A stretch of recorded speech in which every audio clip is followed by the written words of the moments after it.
ഇന്ന് നമുക്ക് ഐഷുവിൻ്റെ birthday vlog ഉണ്ടാലോ. പ്രത്യേകിച്ച് ഫങ്ഷൻസോ അങ്ങനെയൊന്നും ഇല്ലായിരുന്നു. പിന്നെ നമ്മളങ്ങനെ അതൊന്നും കണ്ടക്ട് ചെയ്യാറില്ല. ജസ്റ്റ് ഒരു നോർമൽ ഡേ. ചിലപ്പോൾ ഒരു ഗിഫ്റ്റൊക്കെ കൊടുത്തു അത്രയൊക്കെ ഉള്ളൂ കേട്ടോ.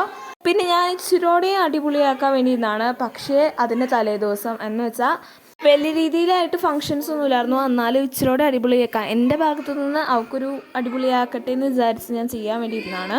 അപ്പോഴാണെങ്കിൽ എൻ്റെ സ്കൂളിലെ ഒരു സ്റ്റുഡൻറ്റ് മരിച്ചു പോയിട്ടോ.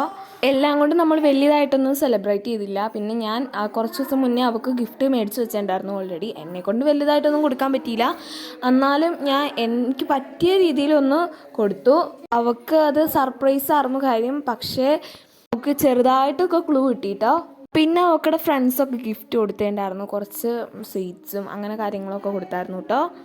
അതുകൊണ്ട് അവൾ ഹാപ്പി ആയിരുന്നു. പിന്നെ രാത്രി വന്നപ്പോൾ വാപ്പച്ചി അങ്ങനെ അവൾക്കൊരു കുഞ്ഞൊരു ഗിഫ്റ്റ് എന്നൊക്കെ ഉള്ള രീതിയിൽ കുറച്ച് ഹൽവയും കൊടുന്നു.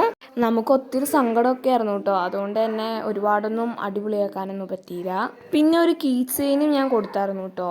പിന്നെ രാത്രി വന്നപ്പോൾ ഹൽവ കൊടുന്നു ഞാൻ പറഞ്ഞില്ലേ, അതും നമ്മൾ കട്ട് ചെയ്ത് കഴിച്ചു. അപ്പോൾ ഇന്ന് ഇത്രേ ഉള്ളൂ.